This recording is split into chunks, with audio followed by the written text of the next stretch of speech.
একটা কড়াইতে প্রথমে তেল গরম করে তাতে রসুন কুচি, পেঁয়াজ কুচি আর কাঁচামরিচ কুচি দিয়ে ভালো মতো ভেজে নেব। তারপর দিয়ে দেবো এর মধ্যে মুরগির মাংসটা এখানে আমি হাড় ছাড়া ব্যবহার করেছি। মাংসটা একটু নাড়াচাড়া করে এর মধ্যে দিয়ে দেবো আদা রসুন বাটা হাফ চা চামচ, এরপর দিয়ে দেবো লবণ স্বাদ মতো, হলুদের গুঁড়া হাফ চা চামচ, মরিচের গুঁড়া হাফ চা চামচ, ধনিয়া গুঁড়া হাফ চা চামচ, জিরার গুঁড়া এবং গরম মশলার গুঁড়া, সবগুলো উপাদান দিয়ে ভালো মতো নাড়াচাড়া করে নেব। এরপর দেবো গাজর কুচি, এখানে আপনারা চাইলে দিতেও পারেন অথবা স্কিপ করতে পারেন। দিয়ে দেবো পানি, সিদ্ধ হওয়ার জন্য ঢাকনা দিয়ে ঢেকে কিছুক্ষণ রান্না করে নেব। আসসালামু আলাইকুম দর্শক, আপনারা সবাই কেমন আছেন? আশা করি আপনারা সবাই ভালো আছেন।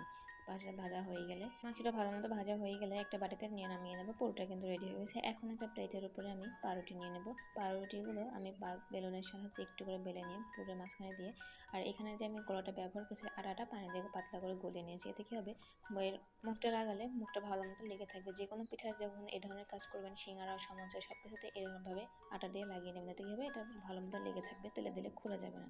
এখন একটা বাটিতে একটা ডিম নিয়ে তাতে স্বাদ মতো নুন এবং মরিচের গুঁড়ো দিয়ে ডিমটা খুব ভালো মতো ফেটে নিতে হবে। ডিমটা ফেটে নিয়ে পাউরুটিগুলো ওর মধ্যে চুবিয়ে একটা প্যানে তেল গরম করছে তাতে দিয়ে ভেজে নিতে হবে।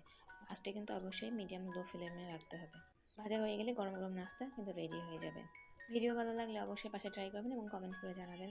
দেখা হবে নতুন কোনো ভিডিও নিয়ে, নতুন কোনো রেসিপি নিয়ে। সে পর্যন্ত সবাই ভালো থাকবেন, সুস্থ থাকবেন। আসসালামু আলাইকুম।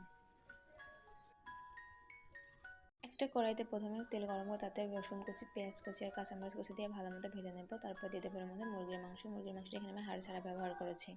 মাংসটা একটু নাড়াচাড়া করে এর মধ্যে দিয়ে দেবো আদা রসুন বাটা হাফ চা চামচ, এরপর দিয়ে দেবো লবণ স্বাদ মতো, হলুদের গুঁড়া হাফ চা চামচ, মরিচের গুঁড়া হাফ চা চামচ, ধনিয়া গুঁড়া হাফ চা চামচ, জিরার গুঁড়া এবং গরম মশলার গুঁড়া, সবগুলো উপাদান দিয়ে ভালো মতো নাড়াচাড়া করে নেব।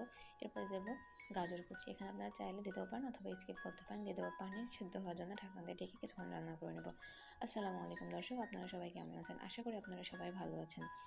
ভাজা হয়ে গেলে, মাংসটা ভালো মতো ভাজা হয়ে গেলে একটা বাটিতে নিয়ে নামিয়ে নেব। পুরোটা কিন্তু রেডি হয়ে গেছে। এখন একটা প্লেটের উপরে আমি পাউরুটি নিয়ে নেব। পাউরুটিগুলো আমি বেলুনের সাহায্যে একটু করে বেলে নিয়ে পুরো মাঝখানে দিয়ে, আর এখানে যে আমি গোলাটা ব্যবহার করেছি আটাটা পানি দিয়ে পাতলা করে গলিয়ে নিয়েছি। এতে কী হবে, বইয়ের মুখটা লাগালে মুখটা ভালো মতো লেগে থাকবে। যে কোনো পিঠার যখন এই ধরনের কাজ করবেন, সিঙ্গারা, সমোসা সব কিছুতে এরকমভাবে আটা দিয়ে লাগিয়ে নেবেন। এতে কী হবে, এটা ভালো মতো লেগে থাকবে, তেলে দিলে খুলে যাবে না।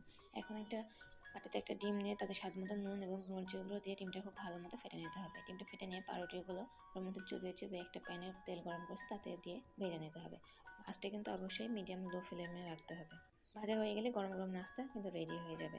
ভিডিও ভালো লাগলে অবশ্যই পাশে ট্রাই করবেন এবং কমেন্ট করে জানাবেন।